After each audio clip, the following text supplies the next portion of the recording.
Chaque année, plus de 3 millions de chrétiens visitent Israël. Au nombre de ces pèlerins, des centaines d'Ivoiriens. Dans ce voyage en terre sainte pour édifier leur foi, les visiteurs sont souvent confrontés à une intense activité commerciale. En Birmanie, le président du parti USDP, formé d'anciens généraux, reconnaît sa défaite aux élections législatives et provinciales. Le parti d'Aung San Suu Kyi, LND, a remporté 70% des sièges. Le tout-puissant Mazembe est champion d'Afrique de football pour la 5e fois de son histoire. Il s'est imposé 2-0 face à l'USM d'Alger en finale retour de la Ligue des Champions hier dimanche à Lubumbashi. Mesdames et messieurs, bienvenue et merci de suivre RTI 1. L'État ivoirien, dans sa politique de réhabilitation et de repeuplement du zoo d'Abidjan, a dégagé les moyens pour lui donner un nouveau visage. Ce zoo, il faut le rappeler, a perdu plusieurs espèces animales et a également été dégradé du fait de la crise de 2010. Alexis Ouedraogo. Jeanne-Martine vit à Daloa. Elle est mère de 3 enfants et adore les animaux. Son rêve, transmettre cette passion à ses enfants. Des arbres verdoyants, des animaux en pleine santé, le nouveau visage du zoo d'Abidjan l'a ravie, elle et d'autres visiteurs. Le zoo est en train d'être peuplé par les animaux qui viennent d'arriver. Je pense que s'ils peuvent continuer sur cette lancée, ça nous fera plaisir. Au niveau de l'entretien, c'est bien. On peut dire qu'il y a de l'amélioration dedans. Les animaux sont bien protégés. Suite à la crise post-électorale de 2010, ce parc zoologique a payé un lourd tribut avec la disparition de plusieurs espèces animales, perdant ainsi son charme. Le zoo a compté à peu près 500 animaux pour une 60aine d'espèces. Maintenant, on est tombé jusqu'à 200, moins de 200. Actuellement, on remonte à 270. Et petit à petit, donc, on va remonter peut-être pour atteindre l'effectif d'antan. Ces 3 dernières années, l'État de Côte d'Ivoire a mis les bouchées doubles pour redonner fière allure à ce parc. 2013 pour 306 millions, 2014 pour 307 millions, dont une partie a été utilisée donc pour monter la cage des lions et l'importation de 3 lions d'Afrique du Sud. Ce même reliquat a été utilisé justement pour l'importation de 4 zèbres. Le zoo a un nouveau visage tant au plan des infrastructures que de la gestion. Par exemple, aujourd'hui, pour permettre aux visiteurs d'avoir de plus amples informations sur les animaux, la direction a mis à leur disposition 5 guides spécialisés. Nous leur donnons toutes les informations. Enfin, sur leur mode d'alimentation, la provenance, l'âge, à l'état de nature, le comportement qu'ils ont, à l'état de captivité, le comportement aussi qu'ils ont. Toujours au chapitre des innovations, une cellule éducative a été mise sur pied. Elle permet de synthétiser la connaissance des enfants après la visite des animaux. Et quand l'enfant est imprégné de ce qui est important dans la préservation de l'environnement, je crois que toute la société peut en être imprégnée. Certes, de nombreuses actions ont été menées pour la réhabilitation des infrastructures et le repeuplement du zoo, mais beaucoup reste à faire. La première fois que je suis venu sur les grilles, il était bien identifié, le nom des animaux, leur provenance, tout ça. Mais aujourd'hui, c'est un peu difficile pour nous. Le zoo à l'origine avait un espace de 19 hectares. Aujourd'hui, il n'en a que 12. Il y a 7 qui sont squattés. Donc sur les 12, il n'y a que 4 qui sont exploités. Donc le programme, c'est de récupérer ces espaces et de construire des infrastructures aux normes internationales. Parce que quand vous entrez dans le zoo, quand vous voyez les primates en prison, parce que c'est en prison, ça, ce ne sont pas les normes internationales. Il faut que les primates soient un peu plus libres, les animaux soient dans un espace un peu plus grand. Le zoo national d'Abidjan, baptisé en 1973 par Félix Houphouët-Boigny, a pour mission la sauvegarde et la préservation des espèces menacées. Il reçoit environ 100 000 visiteurs chaque année. Le ministre Sidi Touré se préoccupe de la situation du collège catholique Filles de Béoumi. Il s'y a rendu, un collège qui a été dégradé du fait de la crise de 2010. Guénéba Ouattara, Léon Broukwame, RTI Boaké. Collège catholique filles de Béoumi, cet établissement vieux de 50 ans et jadis réputé collège d'excellence qui a malheureusement subi les affres de la crise ivoirienne. Conséquence, la ruine des infrastructures de cette école, réhabilitée à la faveur du retour à la normalité. Cela dit, des difficultés entravent encore le bon fonctionnement du collège cinquantenaire. Au niveau de l'établissement, les difficultés justement, c'est la gestion du patrimoine. Le sol de Béoumi est très fertile et il faut un grand budget pour l'entretien. Les bâtiments aussi à entretenir. Nos moyens ne nous permettent pas à chaque fois de renouveler. Pourtant, les élèves ont besoin d'être dans des conditions très confortables pour bien étudier. Le collège catholique filles compte retrouver son lustre d'antan et ce, à travers le soutien des fils et filles de Béoumi. C'est ce qu'a compris le ministre Sidi Touré, cadre du département venu toucher du doigt les réalités de ce collège à travers cette visite guidée. Une démarche pour apporter sa contribution au redécollage de cet établissement. C'était bon que nous venions mettre en lumière les difficultés de cet établissement, mais surtout lancer un SOS pour que toutes les parties prenantes au fonctionnement de cet établissement, en l'occurrence le ministère et les anciens dans leur organisation puissent s'impliquer pour la renaissance de cet établissement. Ouvert en 1964, le collège catholique filles de Béoumi est bâti sur une superficie de 12 hectares pour une capacité d'accueil de 500 élèves. Il compte à ce jour 300 apprenants. 358 élèves des départements de Tiébissou, de Didiéville, de Toumodié, de Dirkano ont été primés. Ils ont reçu des kits scolaires de la part du conseil régional du Bélier dans le cadre de la deuxième édition du prix de l'excellence instauré par cette collectivité territoriale. Serge Kolia pour RTI 1. Ils sont les meilleurs élèves pour l'année scolaire 2014-2015 des 4 départements que compte la région du Bélier. Au nombre de 358, ces élèves des cycles primaires et secondaires reçoivent leur prix composé de kits scolaires à l'occasion de la deuxième édition du prix de l'excellence initié par le conseil régional. Ce prix de l'excellence est pour les différents acteurs de l'éducation nationale dans cette région le moyen de s'inscrire résolument dans le processus qui mène à l'émergence. La 3e édition de ce prix d'excellence dans la région a été ensuite lancée.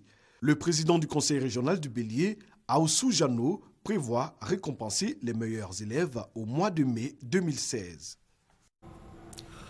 Toute autre chose à présent, l'accès aux semences de riz au centre d'une rencontre Ambé et centre de recherche d'Africa Rice à Bouaké. L'atelier entre sémenciers privés a permis de réfléchir sur l'amélioration de la fourniture de semences de qualité aux petits producteurs. Ouattara Amadou Walter, RTI Bouaké.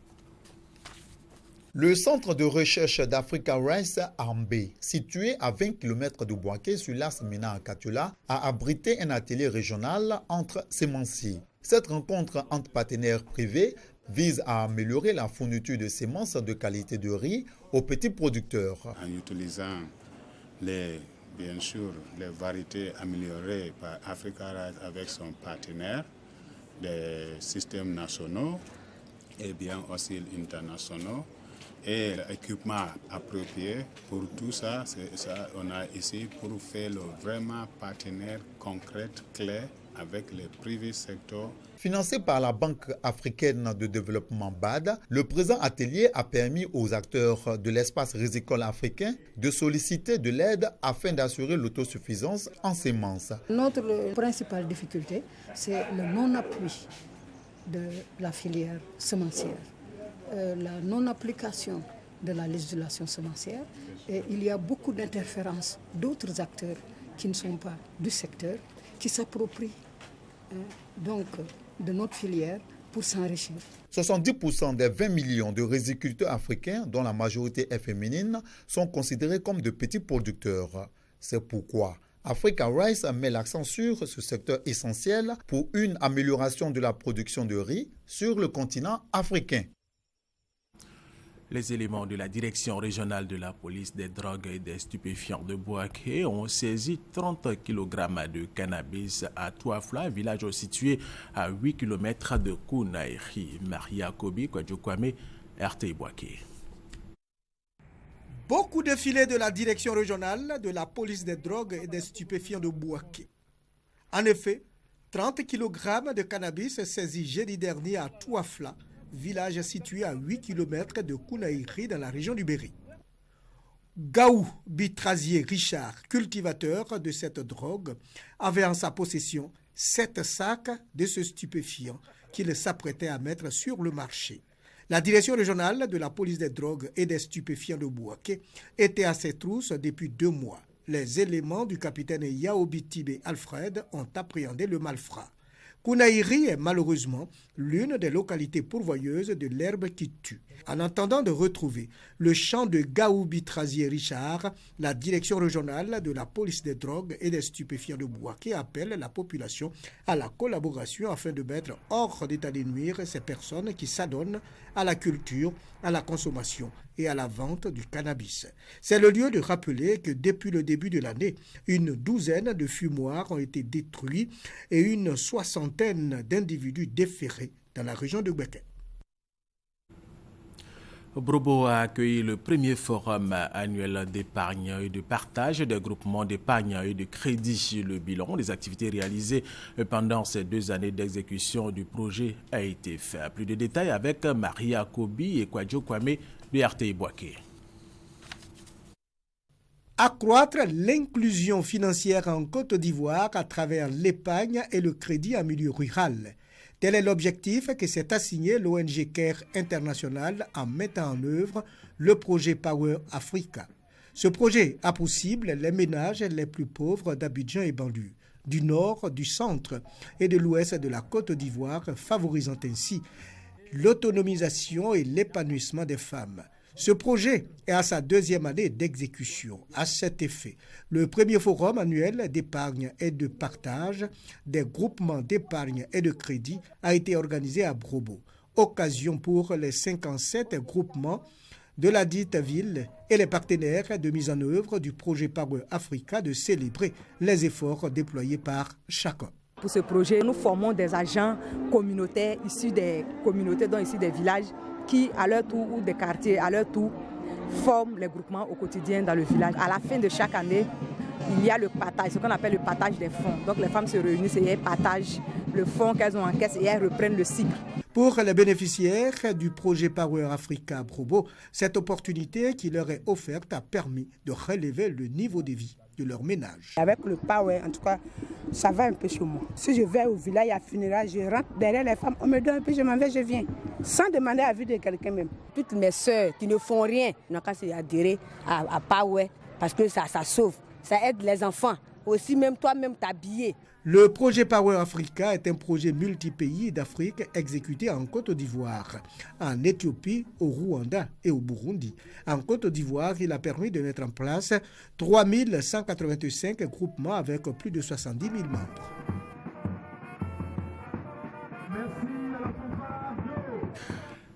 Troisième session ordinaire du Conseil régional de Gbeke. On en parle dans cette édition. Les travaux de cette session ont été marqués par l'état d'exécution du budget au 31 août 2015 et la remise officielle de permis de conduire à des jeunes. Reportage Charles Tatou, RTI Bouaké.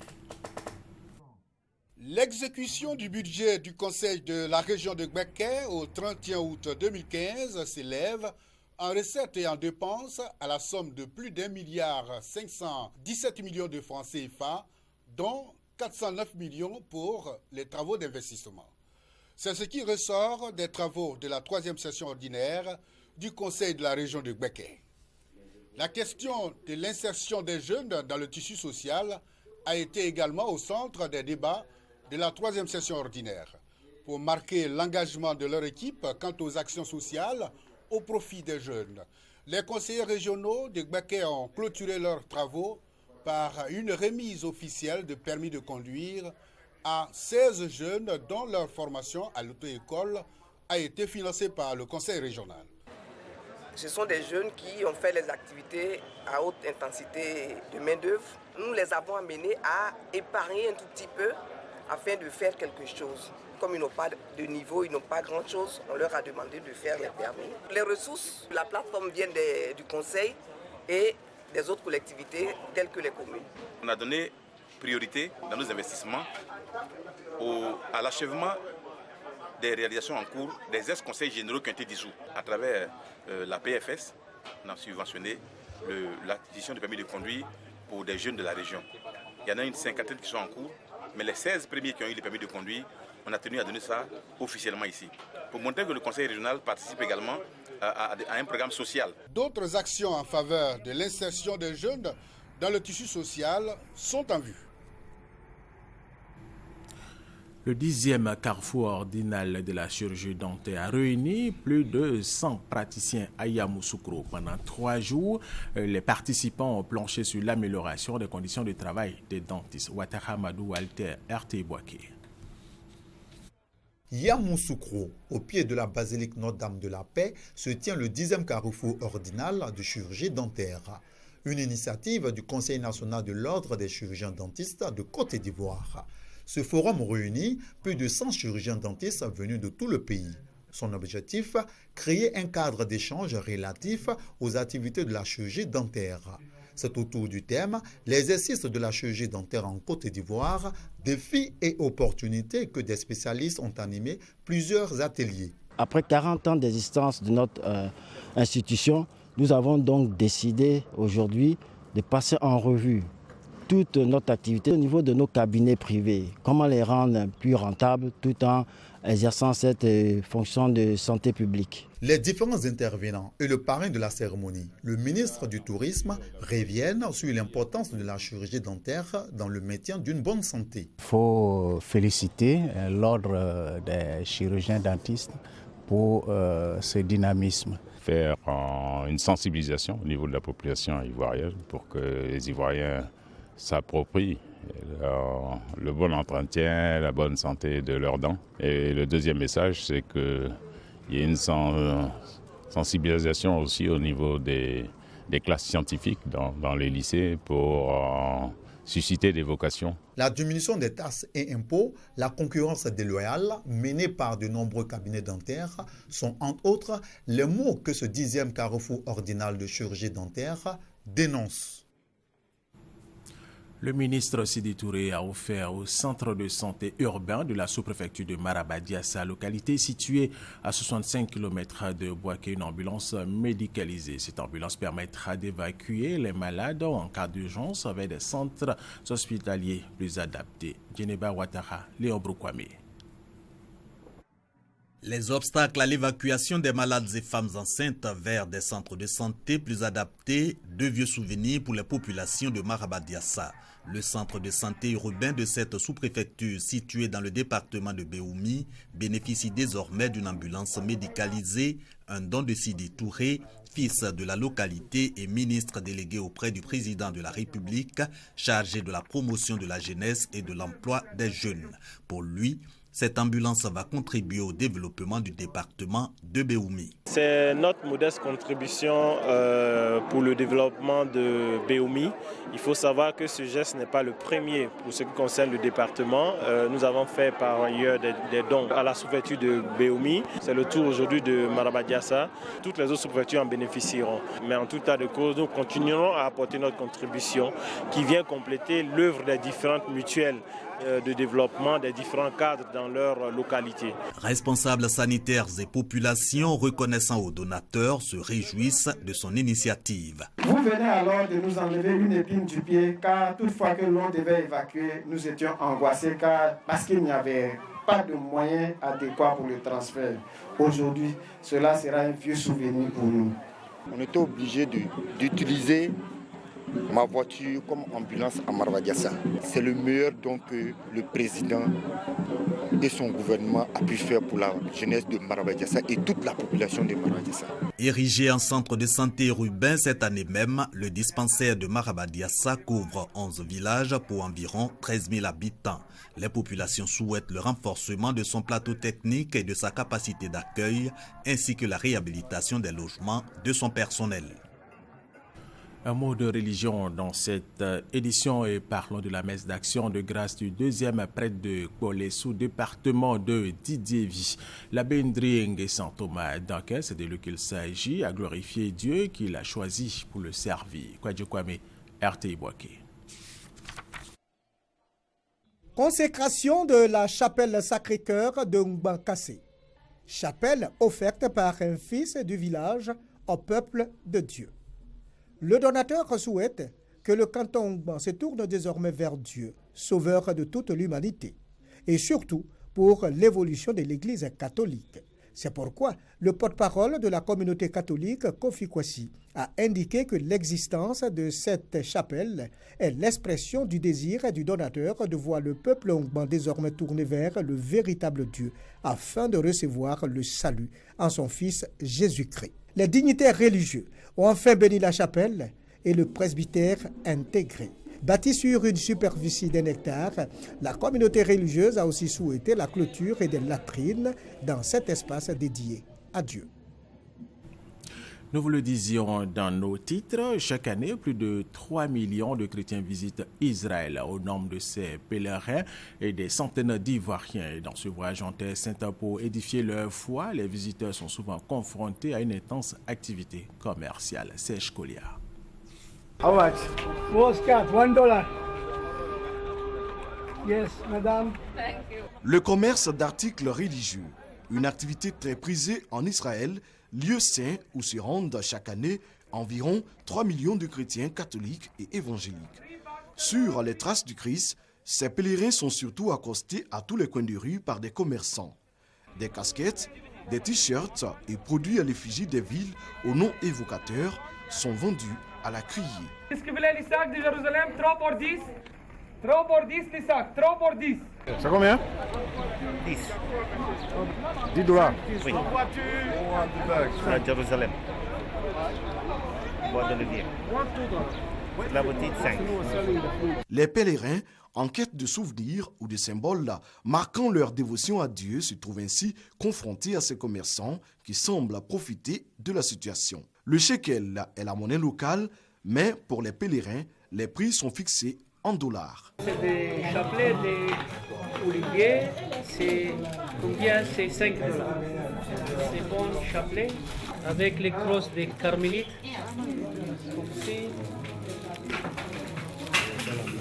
Comme ça, des carmélites. Généralement, les produits sont vendus en kit de 5 à 10. Une façon d'écouler le maximum de produits estampillés Israël. Allô? Oui, présentez-vous. 2 €. 3, 5. Les casquettes, 5 pour 10 €. La centaine, $30. Les chapelets, 3 pour $10. Bonjour. 5 pour $10. 5. Et comme ça, les 5 pour 10. Yes, madame? Oui, madame. Le pèlerinage en Israël est bien organisé.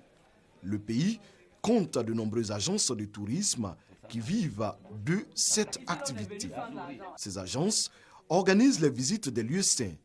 Elles se proposent aussi d'aider les groupes de chrétiens à faire les magasins. Dans chaque ville ou région visitée, notamment en Galilée, à Nazareth, à Bethléem, à Jérusalem, après ou avant les séances de prière et de visite des sites bibliques les plus mythiques, les guides conduisent les pèlerins dans les commerces. À l'intérieur de ces magasins, les pèlerins peuvent s'offrir, loin des petits commerçants envahissants, des objets de culte tels que le vin, l'huile d'olive, les échantillons du sable de Jérusalem, les chapelets ou encore des croix. Nous sommes à Bethléem, en Palestine. Ici, les articles épousent le contexte historique de la ville. Devant ce commerce, plusieurs petits commerçants attendent de proposer leurs produits. Ce vieux commerçant n'a certainement pas épousé le contexte du pèlerinage. Il vend des colliers qui, visiblement, n'ont aucune connotation ou symbolique religieuse. Il l'apprendra à ses dépens, puisqu'aucun de ces colliers, malgré le prix revu à la baisse, n'intéressera les pèlerins ivoiriens.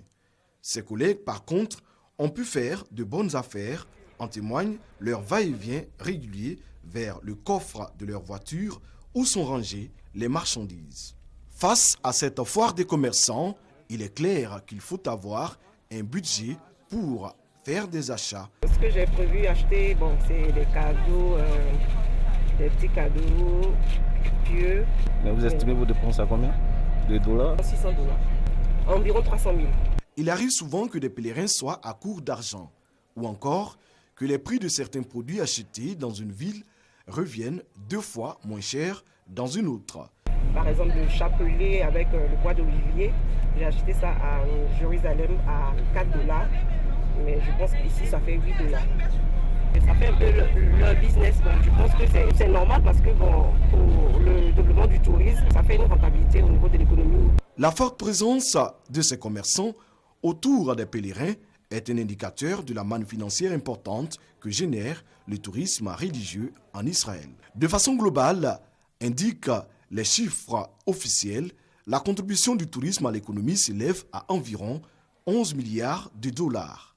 L'industrie du tourisme emploie directement ou indirectement environ 200 000 personnes, hôteliers, restaurateurs, agents de tourisme ou guides touristiques. Plus de 360 hôtels accueillent les pèlerins, soit près de 49 610 chambres, dont 9 800 chambres pour Jérusalem, la ville la plus visitée. Avec le tourisme religieux, l'activité touristique en Israël constitue un secteur clé de l'économie.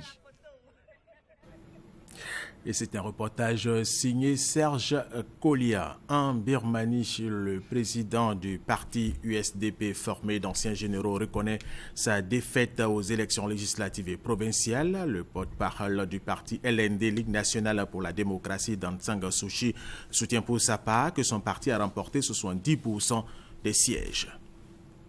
Au Burundi, les opérations de désarmement forcé ont commencé hier dimanche à Bujumbura, quelques heures après l'expiration de l'ultimatum lancé lundi dernier par le président Pierre Nkurunziza.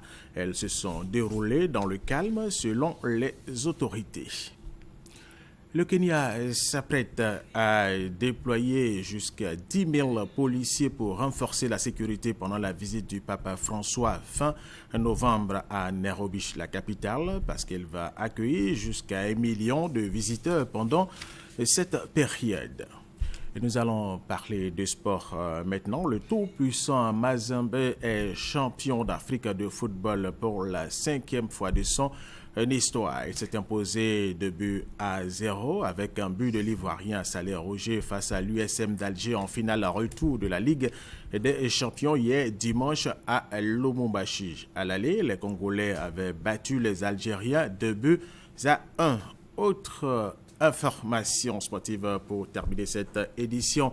Le Nigeria a remporté la finale de la Coupe du monde de football des moins de 17 ans face au Mali, 2-0. Et c'est la fin de cette édition. Merci de l'avoir suivi. Restez avec nous sur RTI 1.